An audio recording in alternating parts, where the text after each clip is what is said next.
শুভ দুপুর বন্ধুরা, প্রত্যেক দিনের মতো রান্নাবাড়ির দিকে চলে আসছি। দেখো কি রান্না করতেছি। এখানে বসেছি বন্ধুরা, প্রচুর ডাঁটা ছোলা দিয়ে, টমেটো দিয়ে, রসুন লঙ্কা দিয়ে একটু জল দিলাম, তার কারণ এখন তো চড়া দিন না, সেদ্ধ হবে। এই দেখো প্রচুর ডাঁটা করবো, এই দেখো।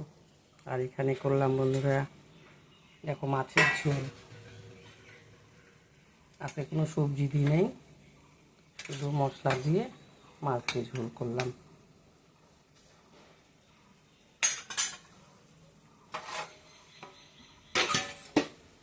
আর এখানে কোয়াশ ভাজা করলাম।